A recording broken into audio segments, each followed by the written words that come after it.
kembali bertemu dengan saya, Bunda Yuni, yang akan membahas tentang pelajaran fisika. Nah, untuk hari ini kita akan membahas tentang gaya gesek.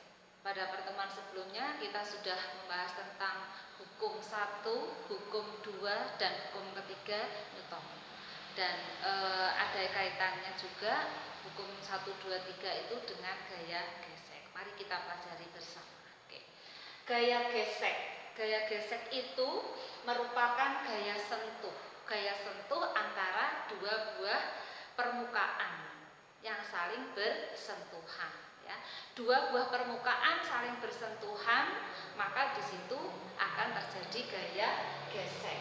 Ya, jadi artinya gaya ini muncul jika permukaan dua benda itu bersentuhan. Nah, arah gaya gesek itu selalu berlawanan dengan gerak benda.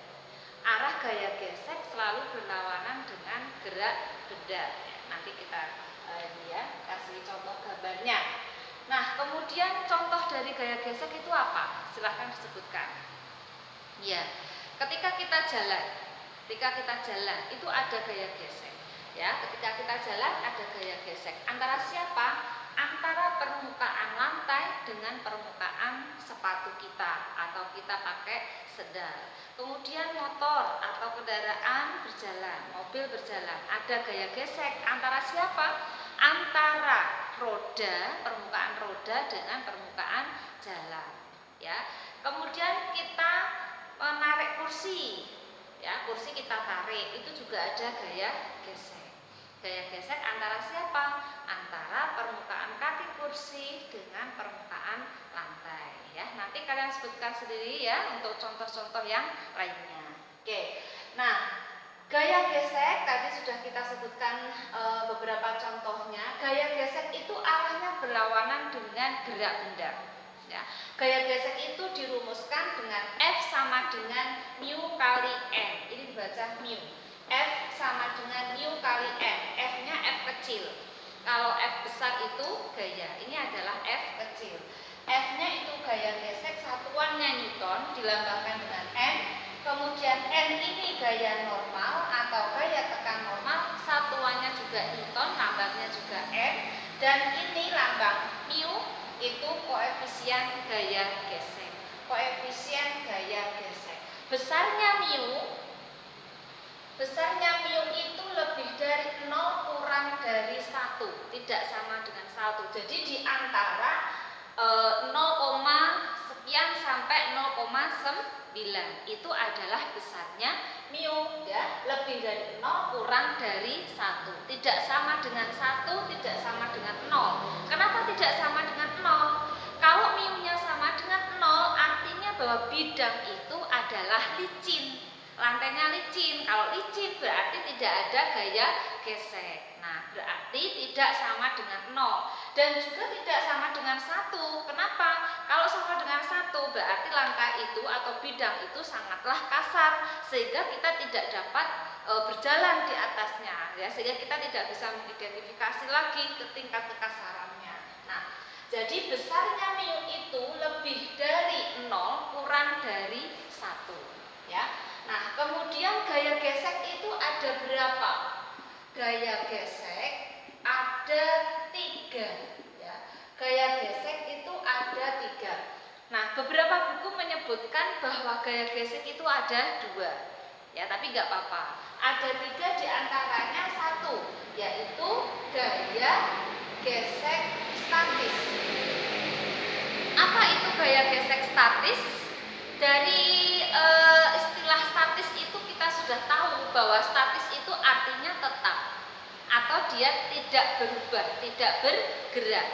Jadi gaya gesek statis itu apa? Gaya gesek yang menyebabkan benda itu tidak dapat bergerak, ya. Benda berarti tidak bergerak.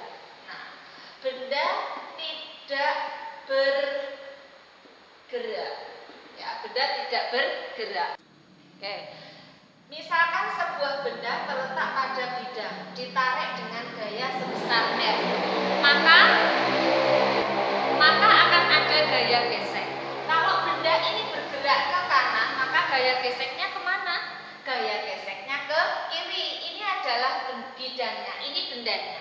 Maka di sini ada sentuhan antara benda dengan bidang, sentuhan permukaan benda dengan bidang.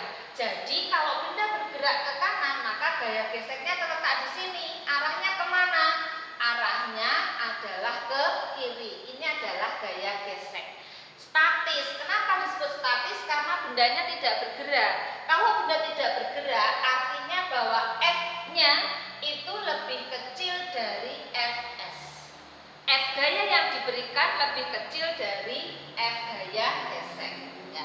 Kemudian yang kedua adalah gaya gesek kinetik.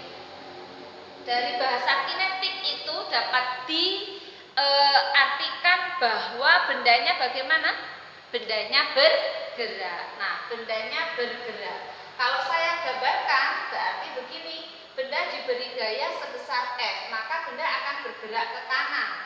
Ya, kalau ini benda seharusnya bergerak ke kanan, tapi karena dia tidak mampu bergerak, ya, maka dia dikatakan statis karena benda tidak bergerak. Gaya yang diberikan itu kecil dan lebih besar dari gaya geseknya. Sedangkan yang kedua, bendanya ini mampu bergerak ke kanan. Benda bergerak ke kanan, maka gaya geseknya kemana? Juga ke kiri. Gaya gesek kinetik dilambangkan dengan FK, ya, FK. Maka ini kalau kita terjemahkan, besarnya F itu lebih besar dari FK, ya.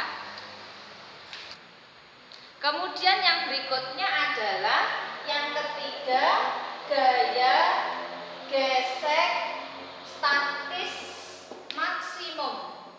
Apa itu gaya gesek statis maksimum?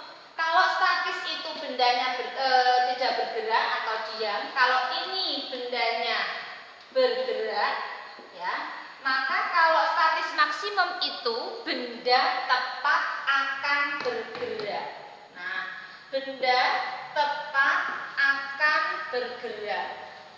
Kalau tepat akan bergerak artinya sudah bergerak atau belum? Belum.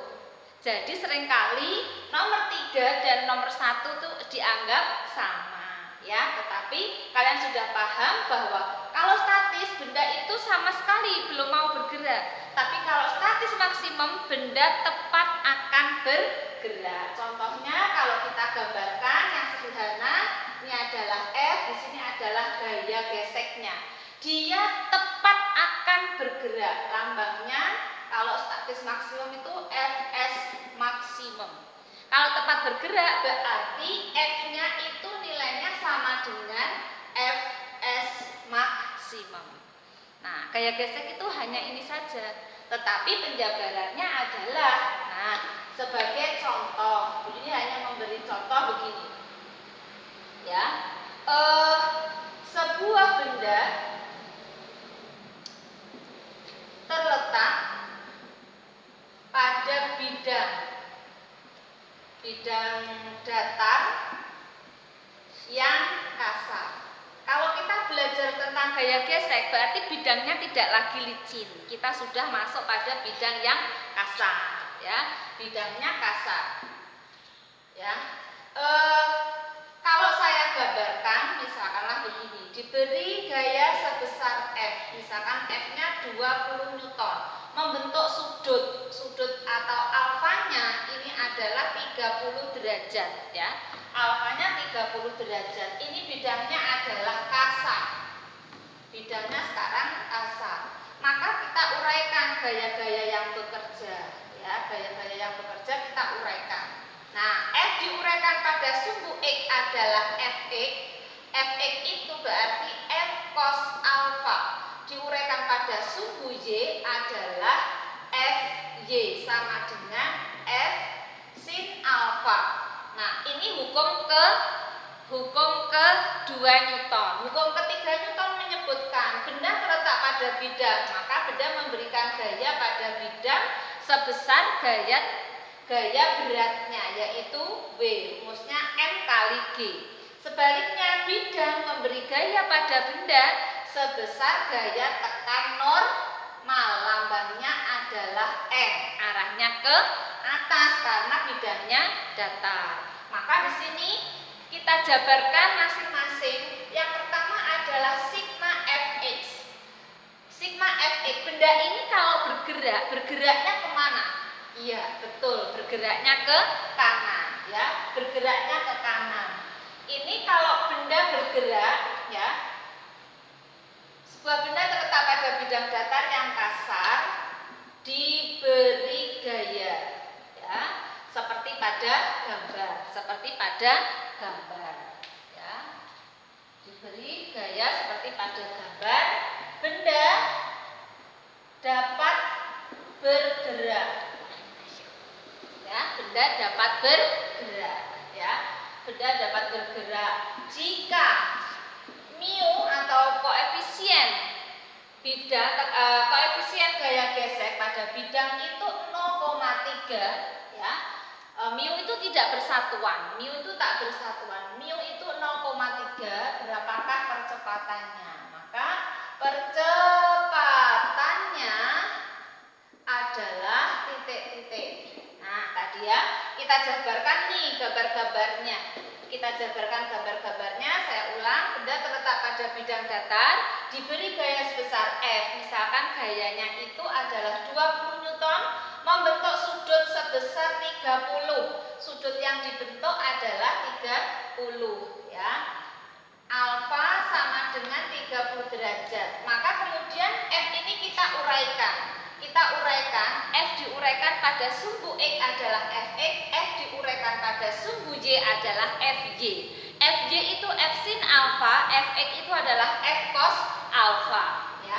Kemudian benda terletak pada bidang, maka benda memberi gaya pada bidang sebesar gaya beratnya, yaitu W sama dengan M kali G.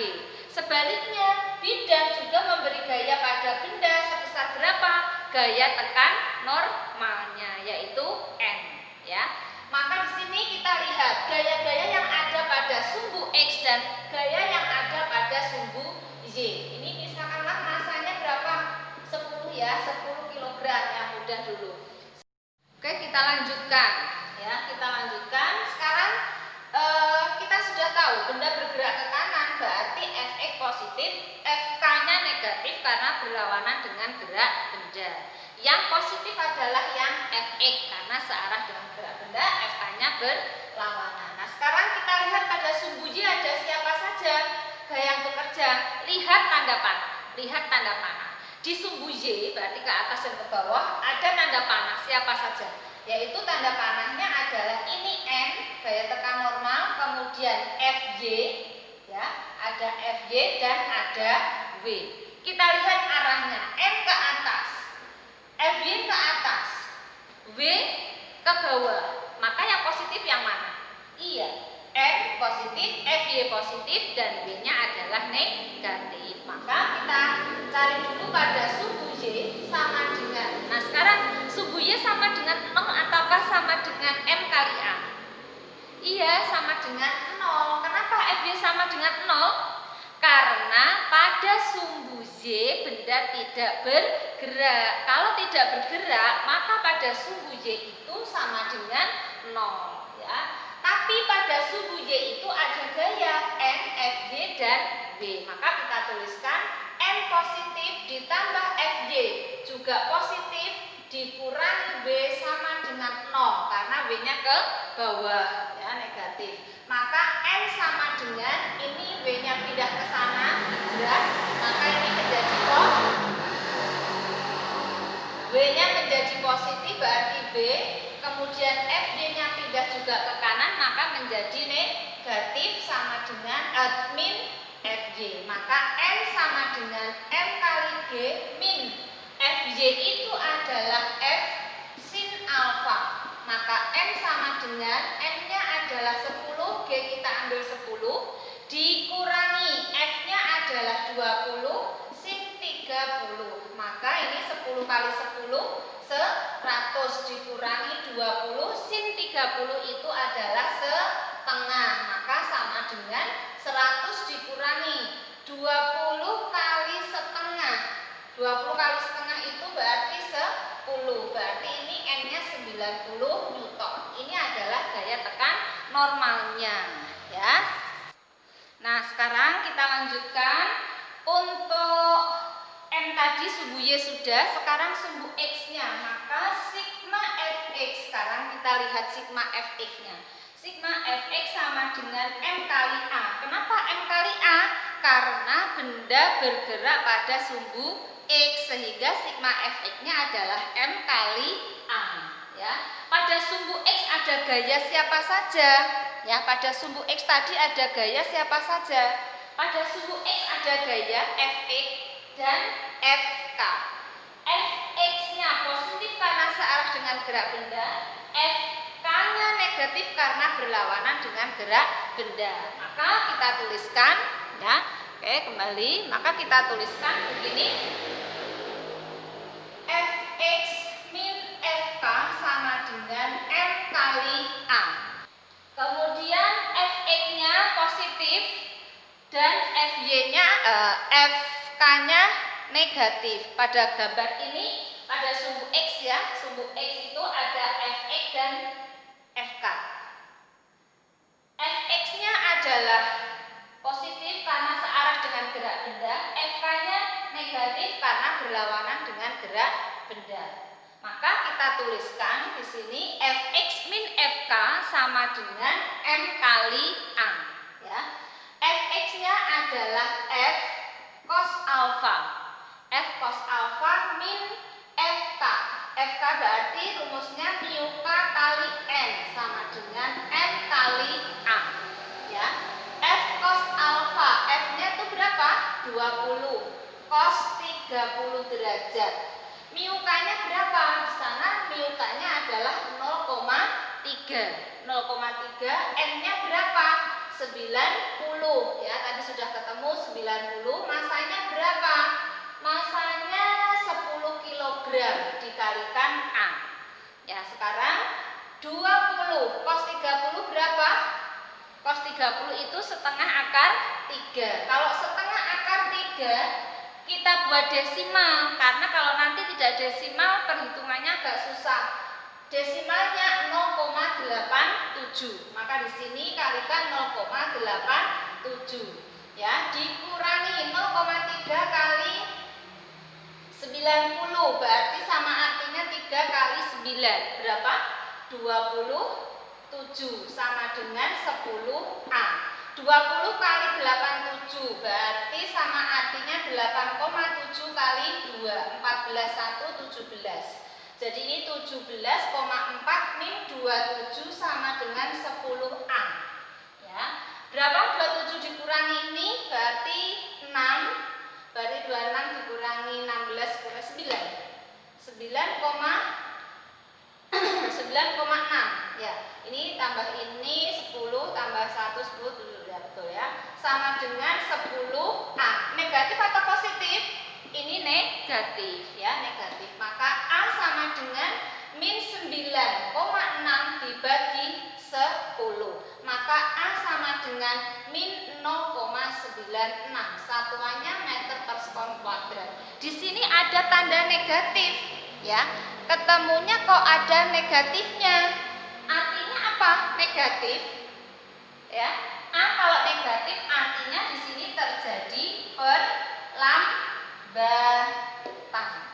Ya, terjadi perlambatan. Oke. Sekarang saya berikan contoh yang kedua. Oke, kita lanjutkan. Sekarang saya punya contoh yang kedua. Ya, contoh yang kedua, sebuah benda bermasa masih sama dengan yang tadi, ya, bermasa 10 kg. Bermasa 10 kg terletak pada bidang miring seperti pada gambar. Kita lanjutkan untuk soal yang kedua, ya. Sebuah benda bermasa 10 kg terletak pada bidang miring seperti pada gambar, ya. Masanya sama dengan yang soal tadi, contoh yang tadi, kemudian bidang miringnya 30 ya, seperti ini. Benda akan bergerak kemana? Iya, benda akan bergerak ke bawah sepanjang sumbu X dia bergeraknya ya. Ini adalah arah gerak. Ini sebagai sumbu X-nya ya. Bidangnya ini kasar. Kalau kasar, benda bergerak ke bawah, maka gaya geseknya bergeraknya ke kanan atau ke atas, bergerak maka FK ya. Maka di sini ada FK, gaya gesek kinetik. Kita jabarkan dulu gaya-gaya kerja. Yang pertama adalah benda memberi gaya sebesar B pada bidang ya, sebesar B pada bidang. Gambarnya ini miring sebentar ya, gambarnya ini memberikan gaya pada bidang sebesar B. Ini adalah sumbu Y-nya, sumbu Y. B diuraikan pada sumbu Y adalah BY adalah B cos alfa. B diuraikan pada sumbu X ya, ini saya perpanjang sampai seperti ini dan juga ini adalah Wx sama dengan B sin alfa. Kemudian benda tadi memberi gaya pada bidang sebesar B, sebaliknya bidang memberi gaya pada benda sebesar N. N-nya tegak lurus terhadap bidang, ini adalah N-nya. Nah, ini bidangnya. Nah, ini adalah N-nya ya. Ini adalah N-nya. N-nya tegak lurus terhadap bidang.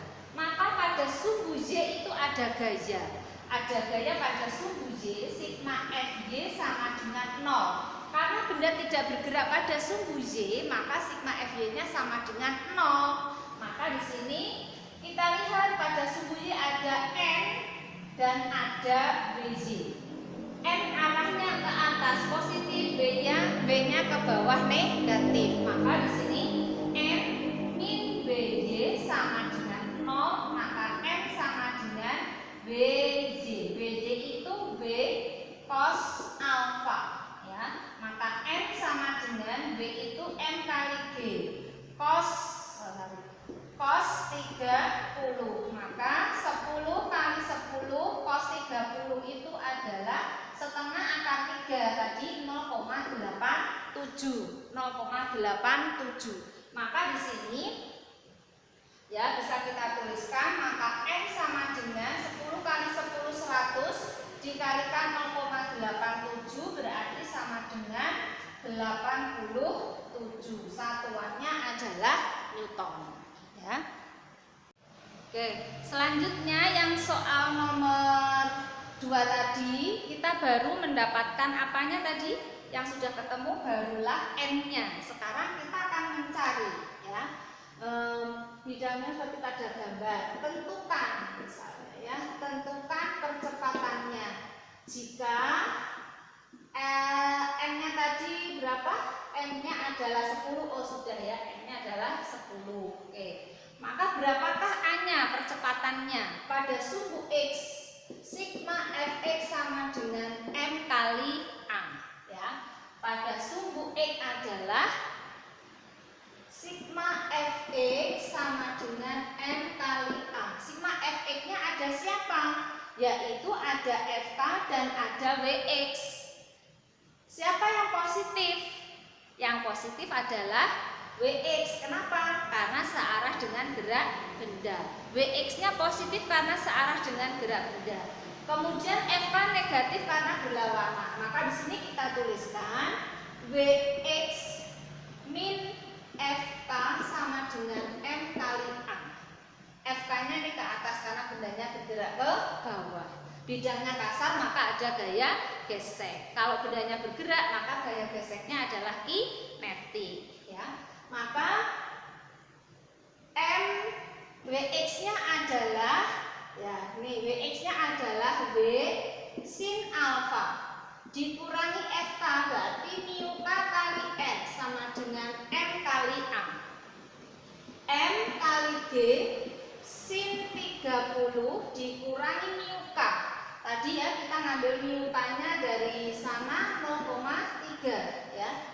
0,3 kali N-nya adalah 87. 87 kemudian M-nya 10 kalikan A.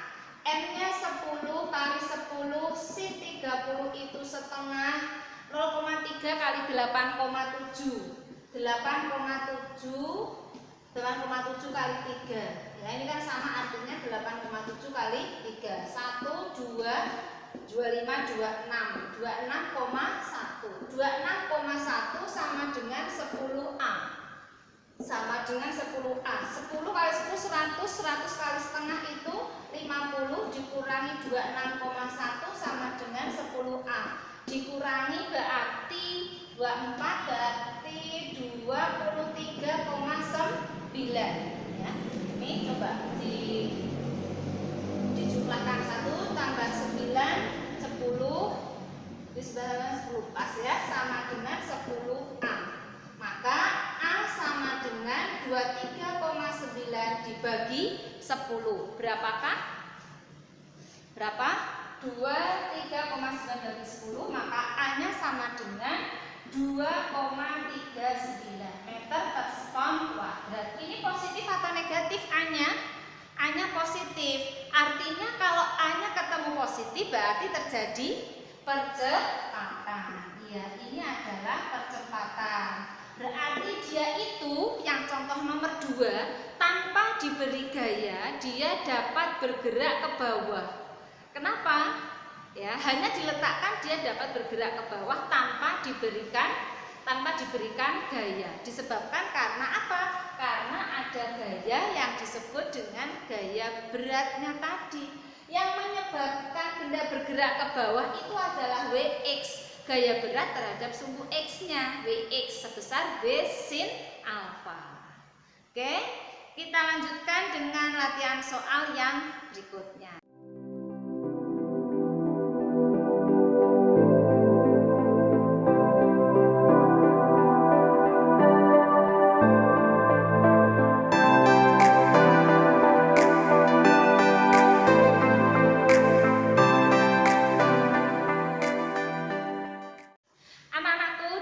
Tadi pelajaran kita untuk gaya gesek. Semoga kalian bisa memahami apa yang Bu Yuni sampaikan.